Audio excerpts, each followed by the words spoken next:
ရာလေး Daddy Type ကြီးဖြစ်နေတဲ့ Fred Twin လေးကိုလည်းခိုင်းပြပါအောင်ဆိုလို့ဒီနေ့မှာတော့ရာကတော့ Daddy Type ဘက်ကိုနည်းနည်းလေးသွားလိုက်ပါမယ်။ Daddy Type ကြီးနဲ့ကျမ်းပါမယ်ဆိုကမှ enemy ဘက်ကိုကြည့်လိုက်တော့လေအမေဆရာချောင်းလေးတို့ကပါလာ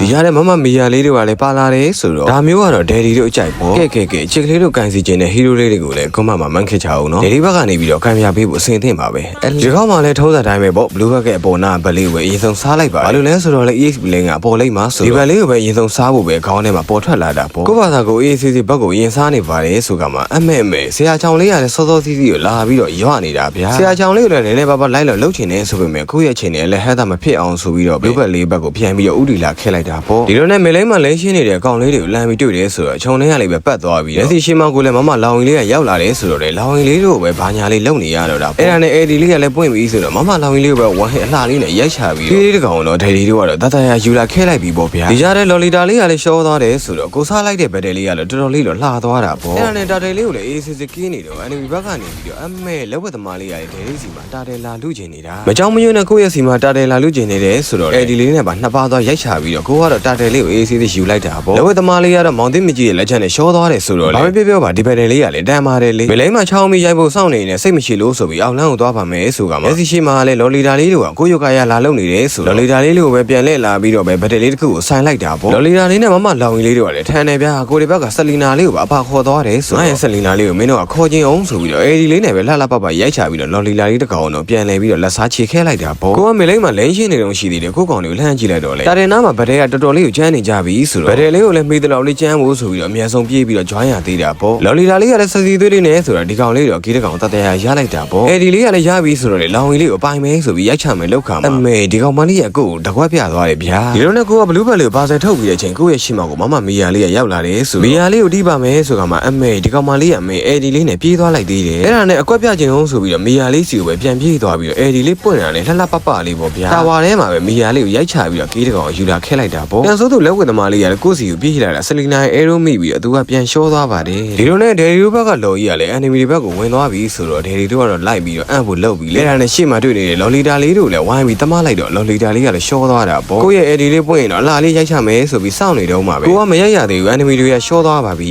အဲ့တော့လေ enemy တွေမရိုက်ရလို့ဆိုပြီးဒေဒီကတော့သွေးကန်ယူပဲအားကြီးနဲ့ပြေးရိုက်ပလိုက်တာပေါ့ဒီလိုနဲ့ enemy တွေသလုံးကြီးကလည်းကျိုးသွားပြီဆိုတော့ဘာပဲပြောပါဒီဘက်မှာလည်းဒေဒီတို့အဖွဲကတော့ထုံးစံတိုင်းပဲတတရာပဲ easy win ပဲပေါ့အဆုံးထိကြည့်ပေးခဲ့တဲ့ချစ်ကလေးအားလုံးကိုကျေးဇူးအများကြီးတင်ပါတယ်ဗျာညာလေးရေနောက်ထပ်ဗီဒီယိုတွေမှာလည်းထပ်ပြီးတော့တွေ့ကြမယ်နော်အားလုံးကိုလည်းအများကြီးချစ်ပါတယ်ဗျာအပွား